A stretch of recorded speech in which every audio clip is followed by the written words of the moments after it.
Hello, আমি দিশা। আজ আমি যাচ্ছি আমার একটা ছোট্ট স্বপ্ন পূরণ করতে, তাও আবার নিজের রোজগারের টাকায়। আর কিছুদিন পর নেব ভাবছিলাম, কিন্তু কিছু প্রবলেমের জন্য নিয়ে নিতেই হলো। একটা মধ্যবিত্ত পরিবারের স্বপ্ন দেখা যায়, কিন্তু সেই স্বপ্নটা পূরণ করতে অনেকটা সময় লেগে যায়। তার ওপরে একটা বয়সের পরে বাবা মায়ের থেকে চাইতেও ভালো লাগে না। বাবা মা তো সারাটা জীবন দিয়ে দেয় একটা ছেলে মেয়েকে বড় করার জন্য, কিন্তু একটা বয়সের পর একটা ছেলে মেয়েরও তো দায়িত্ব নেওয়া উচিত যে নিজের বাবার স্বপ্ন, মায়ের স্বপ্ন, সাথে নিজের স্বপ্নটাকেও পূরণ করার। যাই হোক, টিউশন পড়িয়ে যেটুকু রোজগার হয় তার থেকেই টাকা জমিয়ে আজ আমি ফোন নিলাম।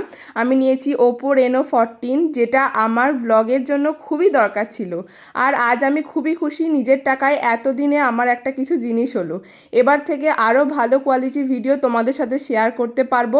এবার তোমাদের সাপোর্টটা আমার ভীষণ দরকার, তোমাদের সবার পাশে থাকাটা ভীষণ দরকার। প্লিজ তোমরা একটু আমায় সাপোর্ট করো যাতে আমি আরও অনেক দূর এগিয়ে যেতে পারি। যাই হোক, বাড়ি ফিরে মা একটু চাও বানিয়ে দিয়েছিল, সেটাই খেলাম। আর আজকের ভিডিওটা এতটুকুই। দেখা হচ্ছে তোমাদের সাথে খুব তাড়াতাড়ি নেক্সট ভিডিওতে।